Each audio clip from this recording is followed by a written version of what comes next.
आज जिला सिरसा के अंदर नेचुरल फार्मिंग और प्राकृतिक खेती पे एक जिला स्तरीय वर्कशॉप का आयोजन किया जा रहा है, जिसके अंदर 1000 किसानों ने भाग लिया है। और इस वर्कशॉप के अंदर जो जिला सिरसा में नेचुरल फार्मिंग कर रहे हैं, प्राकृतिक खेती कर रहे हैं, उन सभी को ट्रेनिंग दी जाएगी, ट्रेंड किया जाएगा कि आपने कैसे नेचुरल फार्मिंग करनी है। इसका जो थीम है हमारी वर्कशॉप का कि नस्लें बचाओ, फसलें बचाओ और प्राकृतिक खेती अपनाओ। जब यहाँ प्राकृतिक खेती होगी तभी जहर मुक्त खेती होगी, तो ही हमारे स्वास्थ्य के लिए ठीक होएगी।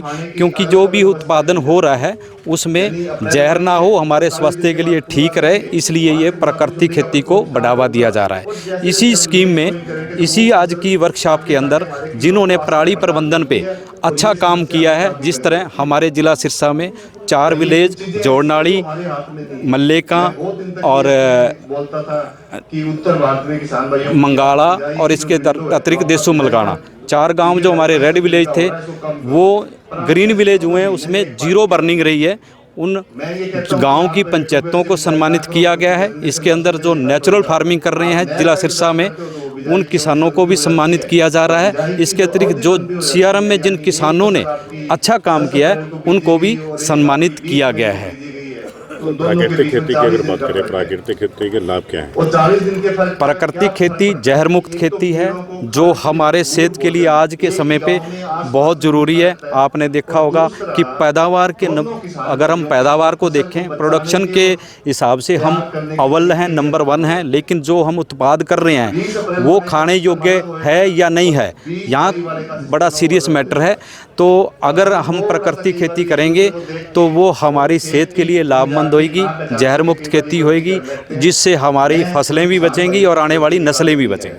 हमेशा पराली डिपार्टमेंट की सिरदर्द बनती है, इस बार क्या स्थिति रही है? देखो, जब हम किसानों से नेचुरल फार्मिंग की बात कर रहे हैं तो नेचुरल फार्मिंग और प्राकृतिक खेती तभी कामयाब हो सकती है जब हम फसल अवशेष हैं उसको हम मिट्टी में मिलाएंगे और हमारी ज़मीन का जो ऑर्गेनिक कार्बन है उसको बढ़ाएंगे। अब की बार किसानों ने बहुत सहयोग किया है, प्रशासन का भरपूर सहयोग किया है। सभी किसानों के सहयोग से अब की बार हम 95% आगजनी कंट्रोल हुई है। 188 की अगेंस्ट केवल 15 ही आगजनी की घटना हमें मौके पे पाई गई थी और बहुत सहयोग मिला। इसके अतिरिक्त जो हमारे सिरसा डिस्ट्रिक्ट के अंदर जो पैलेट्स की फैक्ट्री लगी हैं उनको बेलर वालों के साथ जोड़ा गया है और वो उन्होंने पराली खरीद की है और किसानों को उससे आमदनी हुई है और लोगों को रोजगार भी मिला है।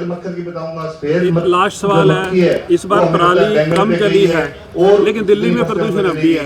देखो, मैं जो भी सिरसा डिस्ट्रिक्ट की बात कर सकता हूँ। सिरसा डिस्ट्रिक्ट के अंदर आपने मौसम देखा होगा, आज जो मौसम देख रहे हो कि सर्दियों में दिन में इतनी बढ़िया धूप और स्वस्थ वातावरण आज से 10 साल पहले होता था।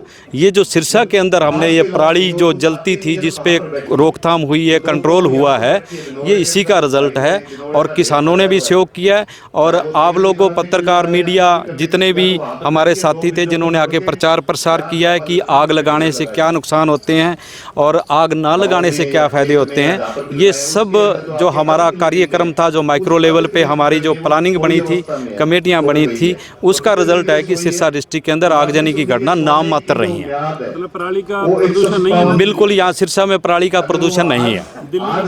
दिल्ली का तो देखो पॉल्यूशन डिपार्टमेंट बता सकता कि वहाँ और कई इसमें कंपोनेंट आ जाते हैं, जैसे धूड़ है या वहाँ फैक्ट्रियों का है पॉल्यूशन, वहाँ व्हीकल भी ज़्यादा हैं, उनका कारण हो सकता है। लेकिन अब तो देखो आज भी पॉल्यूशन है और आज के टाइम गेहूँ खड़ी है खेतों के अंदर, तो वो पॉल्यूशन कहाँ से आ गया? तो मैं नहीं मानता कि आज के टाइम जो पॉल्यूशन है उसमें किसी तरह का पराली का कुछ भी कम्बिनेशन या कुछ भी शेयर है इसमें। ठीक है सर, थैंक यू।